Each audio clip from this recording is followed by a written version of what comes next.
আসসালামু আলাইকুম প্রিয় ভাইয়েরা।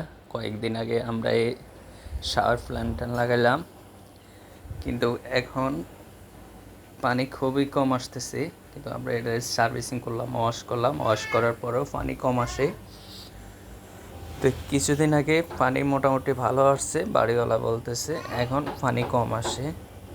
তো আমরা এটারে খুলে সার্ভিসিং করলাম, ওয়াশ করে দিলাম। এখন আবার নতুন করে সেট আপ করবো। তা আবার আপনার যে ইয়ার গোড়ার থেকে পানি লিক করে, সেখানে আমরা একটু থ্রেড টেপ পেঁচাই দেবো। থ্রেড টেপ পেঁচালে আশা করি সমস্যার সমাধান হয়ে যাবে। তো থ্রেড টেপ আমরা চিকন করে পেঁচাই নিতেছি, কারণ কি এটার হলো চিকন সুতার পেঁচ। হ্যাঁ, এই থ্রেড টেপ পেঁচ আমাদের শেষ হয়ে গেছে। এখন আমরা এটারে লাগাই দেব। লাগানোর পরে চাবি পুরো সাইডে আমি আপনাদেরকে দেখাবো পানি কীভাবে আসতেছে। আসলে জিনিস চায়না জিনিস যতই আপনার দাম দিয়ে লাগান না কেন, কিন্তু পানি যদি ভালো না আসে তখন আর এই দাম দিয়ে লাগানোর কোনো মানি হয় না।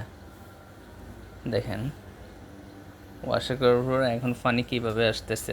ওই সাদা টাইসের কারণে বোঝা ভালোভাবে যাইতেছে না। দেখেন,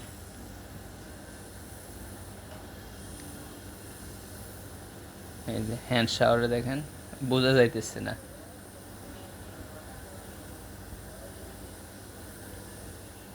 শাওয়ার প্ল্যান্টটা অনেক দামি। এটা এটা পুরোটা চায়না।